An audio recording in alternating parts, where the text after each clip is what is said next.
Hello everyone, welcome back to my channel Data Logics with Shivam. From today I am starting a new series called 3 Minutes of Pandas. In this series I will share one video each day of which will be a 3 minutes of pandas.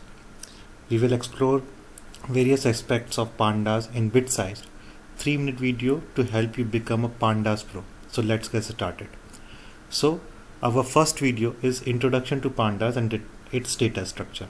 In today's episode, we will begin our Pandas journey with an introduction to the library and its core data structure. Pandas revolves around two main data structures called series and DataFrame. A series is essentially a one-dimensional labeled array, while DataFrame is a two-dimensional table-like structure. So this is the main point. Series is a one-dimensional labeled array and DataFrame is a two-dimensional table-like structure.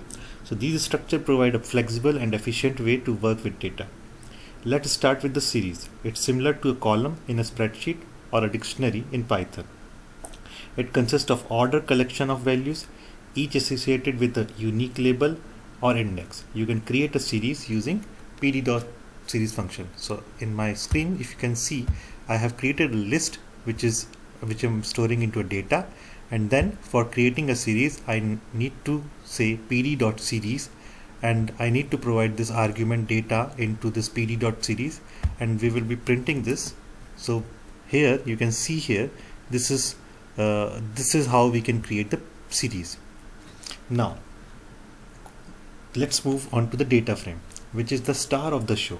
A data frame is a tabular data structure that organizes data into rows and columns. It's like a spreadsheet or a SQL table where each column represents a variable or a feature and each row represents an observation or record.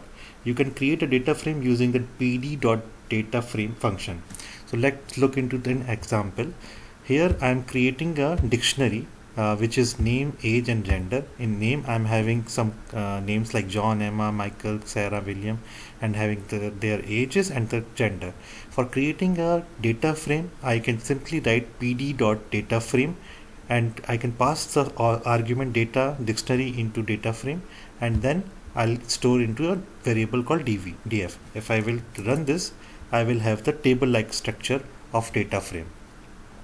So this is for today's video, and we will meet you in the next episode tomorrow. Thank you.